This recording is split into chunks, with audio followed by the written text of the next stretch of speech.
So I was working with a student recently who was becoming extremely frustrated with a passage that they were practicing.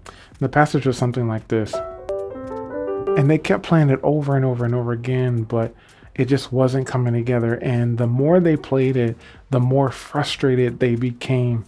And so I asked the student, hey, I said, what path are you developing in your brain? Because every time you play that passage, every time you play the right hand, every time you play the left hand, you're forming a path in your brain. And the question is, are we forming the right path or the wrong path? Which one is it? And obviously, because it's not coming out correctly, that means we're forming the wrong path, right?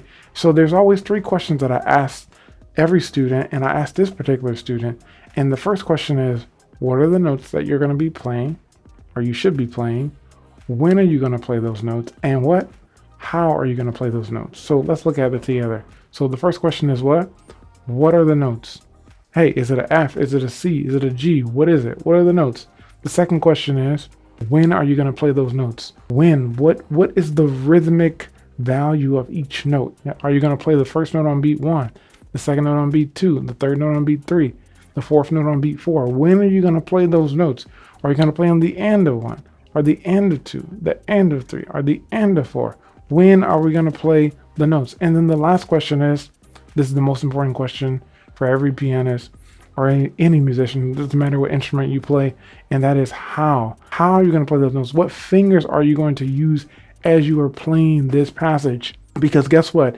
If you just practice that part using the right fingering, playing the rhythm correctly, and playing obviously the right notes, then guess what? You'll form the right path and it will come together. Now, after you've mastered that and you understand what, when, and how, then you want to do this. You want to play the right hand part while you tap the left hand. And what do I mean by that? So let's say the passage is what we just saw a second ago. If I was playing this, notice my left hand is playing quarter notes. So I would tap the left hand while I play the right hand. I'm getting that coordination between the left hand and the right hand.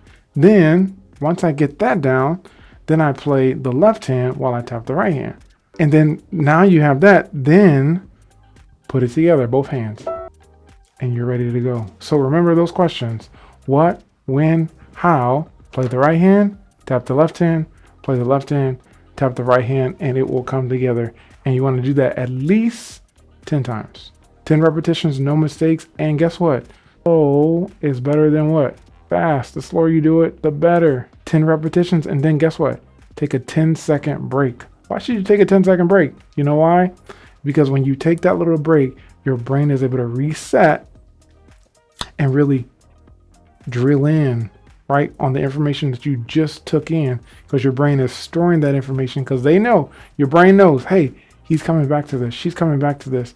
And when she comes back, we're going to be ready. Take that little 10-second break, 10 repetitions, very slow. That's the way to go. Have fun. I'll see you later.